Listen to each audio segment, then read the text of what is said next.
This is ABC15 Mornings.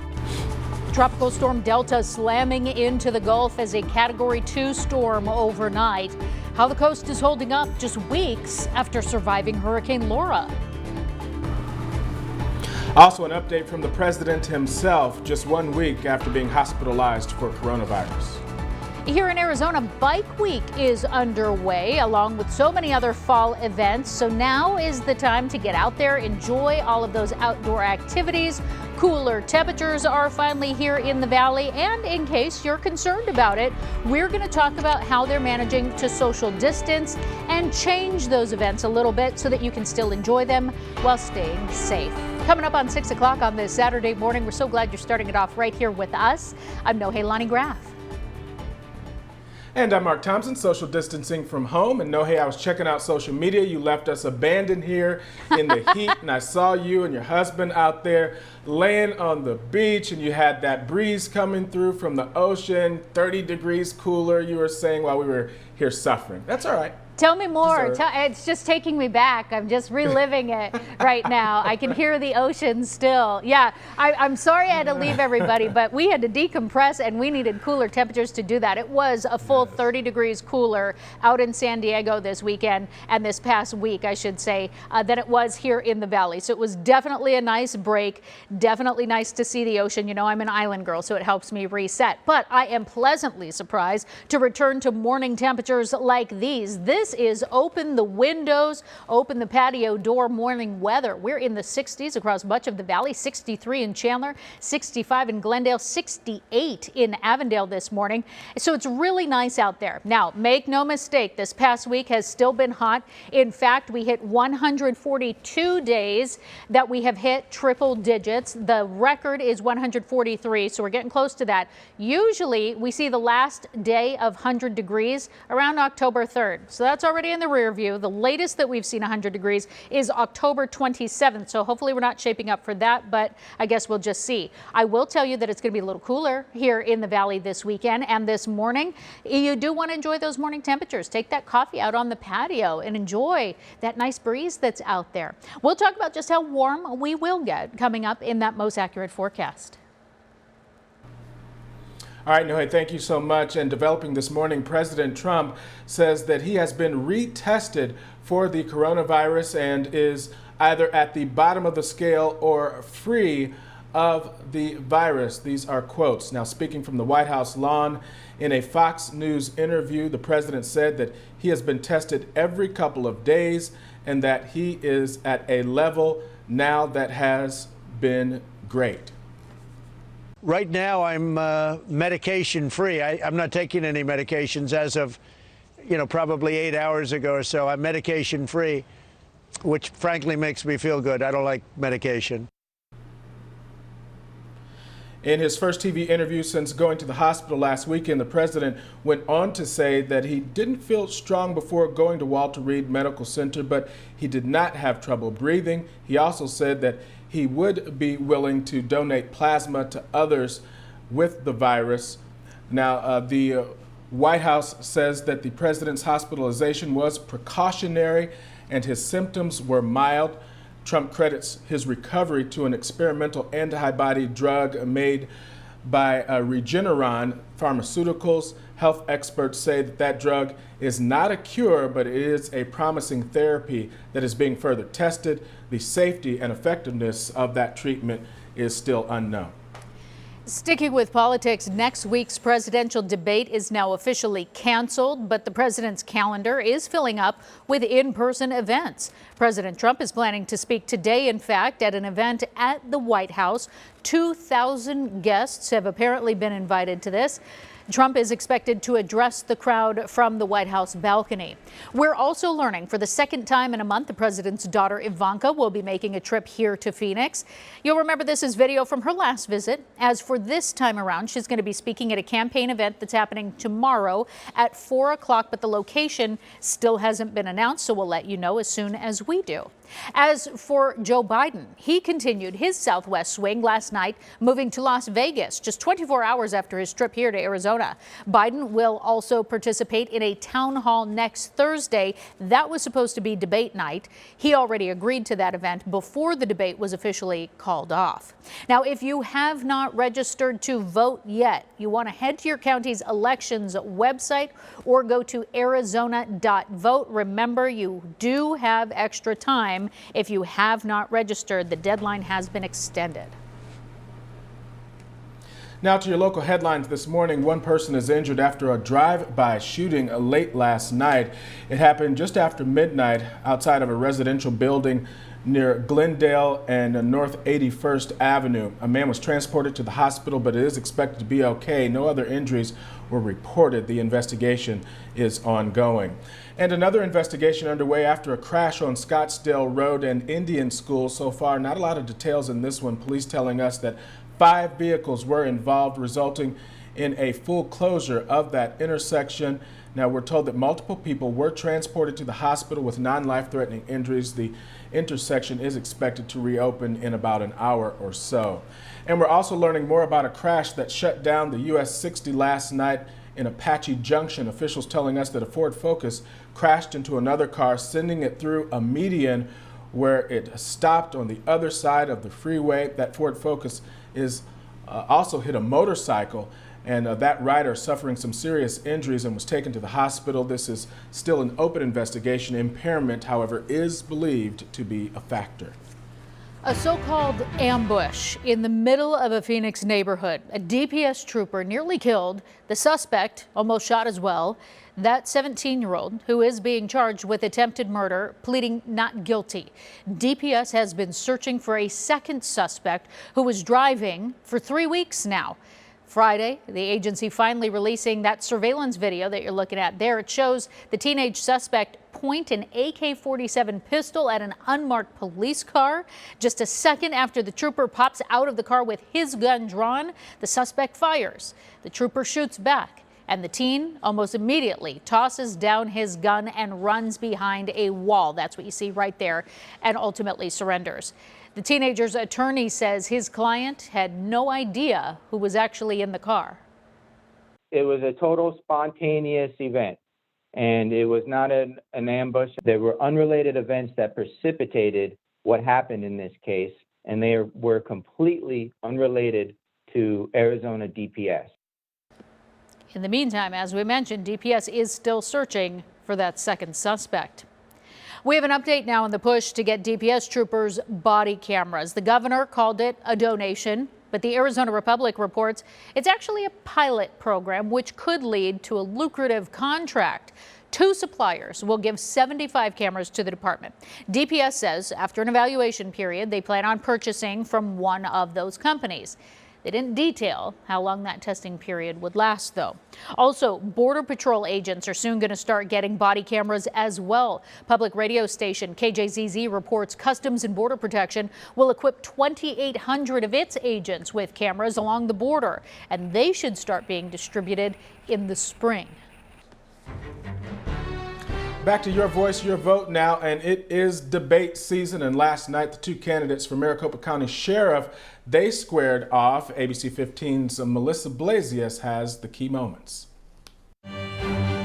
First-term Maricopa County Sheriff Paul Penzone, a former police sergeant, finally faces off against Jerry Sheridan, a retired chief deputy from the controversial Joe Arpaio era. One of the biggest challenges facing the agency, equitable policing, especially when it comes to stopping Hispanic drivers. A judge in the decade-old Melendrez racial profiling case held former Chief Deputy Sheridan in contempt of court for ignoring court orders, though Sheridan says he did not lie and he had followed Arpaio's instructions. So to say that Melendrez does not apply to you is misleading, if not dishonest. And I never said that, Paul. I said when I got involved in the case, I worked diligently to comply, and Judge Snow even said the day I got involved in that case in March 2013, that's when MCSO began to comply with his court order. But your involvement led to the second order that the office currently holds, where the weight of the challenge relative to internal investigations you know how exists. difficult it is, because you've been called in several times by the judge almost held in contempt of court. The sheriff's office also facing pressure from a backlog of hundreds of internal affairs investigations. So many deputies under suspicion for so long, it has apparently impacted morale and day-to-day functioning. We see employees logging complaints against other employees because they are unhappy with them, trying to interfere with a potential promotion or other factors. So the volume increased dramatically. The problem is in the mid-level managers, they're so afraid of making a mistake because they don't have the backing of the sheriff, that those reports go up and down, go back and forth. Past failures still hang over MCSO, but Penzone believes he's brought some integrity and community healing. And Sheridan says if he's finally the top boss, he would be free to forge a different path, bringing nobility back to the deputies' jobs. I'm investigator Melissa Blasius, ABC15 Arizona.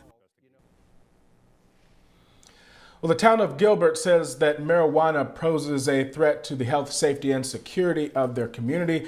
And coming up in just a couple of days, they could be discussing some measures trying to get out ahead if Prop 207 passes. Now, if it does pass, the town would discuss an ordinance on marijuana at their Tuesday council meeting. Gilbert would be the first in the valley to try and get out ahead of Prop 207, putting guidelines in place if it does pass, including prohibiting smoking in public places. Those with the campaign say that the language in the ballot is intended for cities to make these decisions. Gilbert is doing exactly what the initiative was designed to allow cities to do. If you want dispensaries in your city and you want to attract those jobs and that revenue, great. If it's not a fit for you, that's fine too.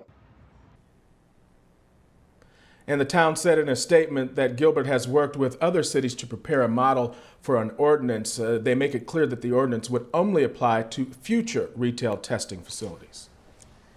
6:11 now on your Saturday morning. Let's talk about that most accurate forecast. We're going to have sunny, clear skies for the next several days here. So I'm going to go ahead and give you the green light to get your car washed this weekend. Maybe take care of some of those chores that you've got outside because the temperatures will be just a little bit cooler than they have been. So a little bit more tolerable, certainly through the morning hours. In fact, maybe you want to make it a pool day because it's actually going to be more enjoyable to be at the pool than it has been for most of the summer. We'll top out at 96 degrees today in the Phoenix metro area. Air quality is in the moderate range, so it's breathable. Unless you are highly sensitive, then you'll still want to limit your time outdoors. Remember that UV index, we've still got about a 15 to 30 minute burn time, so lots of sunscreen still, even if that sun doesn't feel as intense as it has the last couple of months. But enjoy sunny, dry, and back in the 90s. I'll show you how long we stay here with this little cooling trend. That's coming up in that full, most accurate forecast.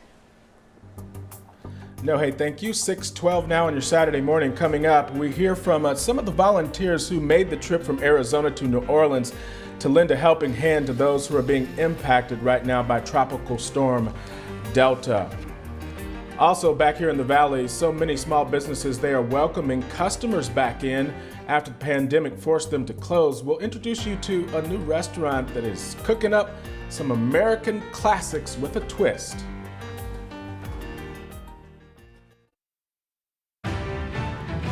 We are on storm watch this morning and giving you a live look at the Gulf Coast at this hour as Tropical Storm Delta continues to move over portions of Louisiana. You can see this is sort of the calm after the storm. The sun is out. They saw the brunt of it on Friday night with strong winds and rain, and those rain bands are continuing to track across portions of the southern states of the country. It is weakening, but this is still a major rain threat for portions of Louisiana.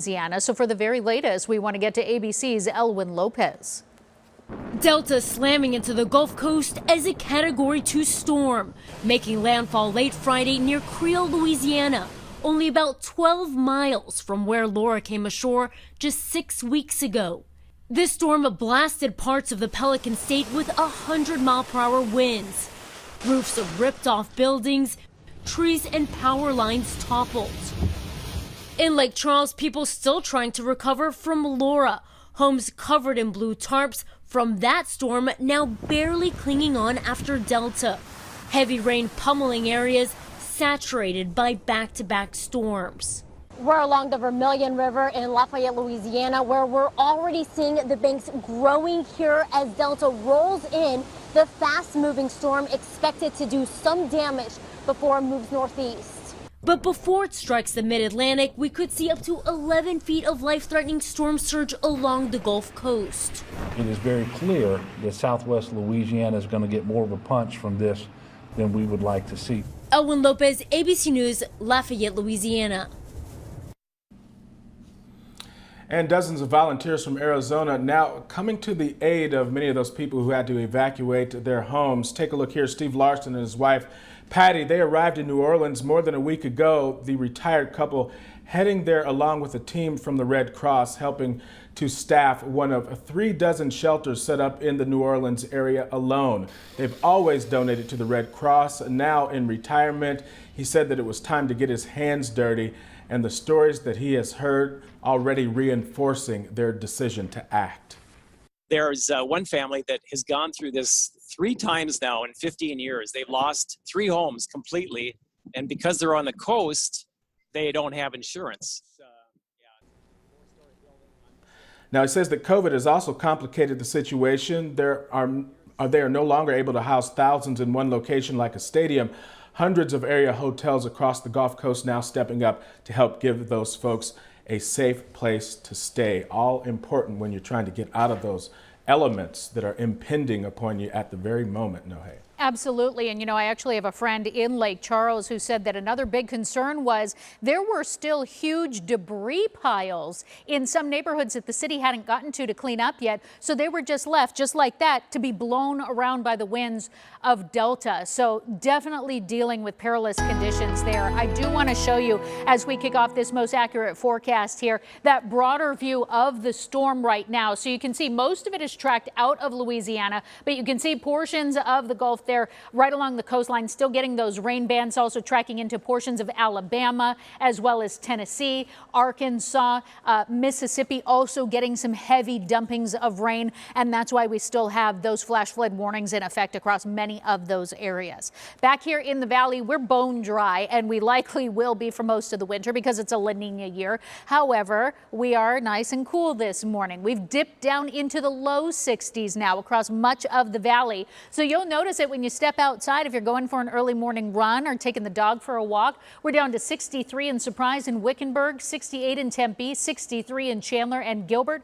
Santan Valley down to 65. It's 68 up in Anthem and Cave Creek. Across the state, we're seeing 50s in Prescott and Payson this morning. So nice little chill in the air for you. Up in Flagstaff, it is sweater weather. It's 37 degrees right now. We're just above the freezing mark at the Grand Canyon at 33 degrees. It's 35 in Window Rock. So it's a chilly start to the morning across the high country especially. We're a degree cooler at this hour than we were 24 hours ago here in the valley. Same with Casa Grande. Gila Bend is down 5 degrees, as well as the Grand Canyon. Bullhead City 7 degrees cooler as well. I know a lot of you are reseeding your lawns also for the fall and winter. So we're going to give you the green light to go ahead and do that lawn work. You can definitely mow because we're staying dry through the weekend and to start the work week.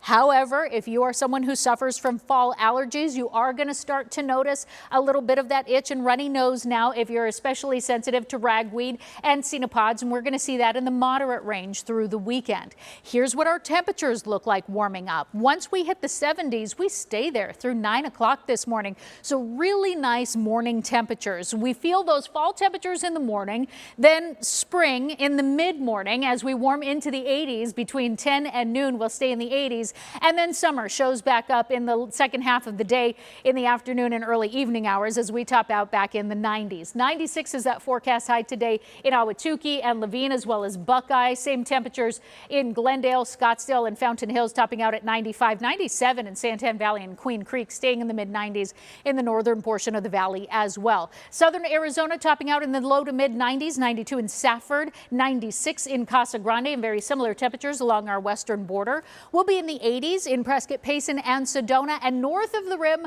you'll find cooler temperatures and certainly feel a little more fall-like. Want to pull the jeans out and maybe a long sleeve. If you're up in Flagstaff, it'll be in the 70s today, 77 in Sholo. Really great hiking weather up north. And we're staying dry, as the futurecast shows you. We'll just see a few high passing clouds across northern Arizona, but our skies will stay clear here in the valley and across southern Arizona. We're also going to continue to dip our temperatures just a little bit more tomorrow. 94 is that forecast high. 90s lingering through Monday, and then triple digits do make their return on Tuesday. So we're not done with those 100-degree temperatures just yet. But the good news is our morning lows are hanging on in the 60s. So at least we're still feeling like fall for a portion of the day, Mark. All right, no, hey, thank you. Well, back in business, a staple of Gilbert's Heritage District reopening more than a year after a devastating fire there. Clever Koi holding a grand opening last night. The Asian-inspired restaurant having to make repairs after flames broke out in the kitchen area and then spread to the ventilation system. That was in August of last year. Also reopening last night, Churchill in downtown Phoenix, the open-air marketplace reopening after it was closed down due to the COVID-19. Changes they are now in place to support social distancing. All seating is assigned and capacity is limited to 50%. Everyone is also required to wear a mask. Also, speaking of Churchill downtown, one of the Valley's newest restaurants also opening up in that same spot. And they're serving up bagels as well as burgers, and you can get it all day and all night long. Stoop Kid opened up on Friday. The owner tells ABC15 he's trying to create a space that offers the kind of dishes that he wants to eat. So we're going to be doing all day breakfast, maybe all day coffee. We'll kind of see if the demand is there. But we'll be diving into some equally sloppy burgers in the evening and other various fried things. Other various fried things always sounds like a winner to me. Plus, sometimes you just want breakfast for dinner, so this is one of your options to do that. If you're wondering where the name Stoop Kid comes from, it's after a character in the 90s cartoon, Hey Arnold. 90s kids, remember that? Steve says that when he knew he was going to make a bagel shop, it just was the first thing that he's thought of, Mark. All right, 6:23 now, Saturday morning coming up. Arizona State, the football team, finally getting a full practice in to kick off their unusual season. We're going to hear from Coach Herm coming up after the break.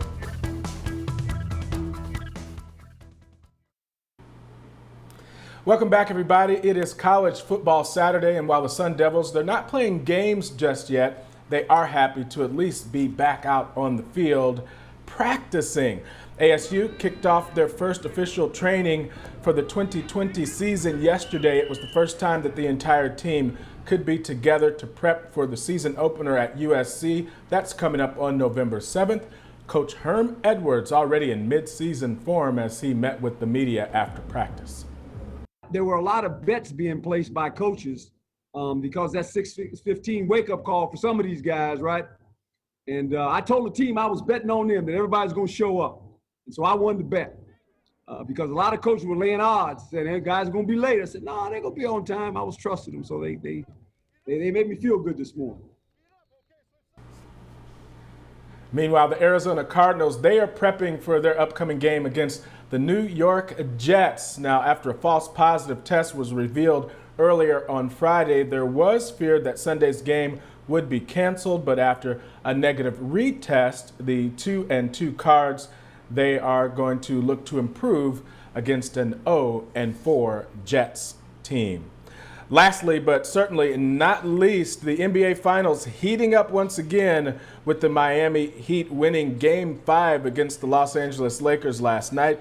Jimmy Butler with another showstopper, 35 points, 12 rebounds, and 11 assists, triple-dub. Duncan Robinson adding 26 points. He finally got on track for a final score of 111-108. It was still close all the way to the end. Lakers, they still lead the series 3-2. Game 6 is tomorrow right here on ABC 15.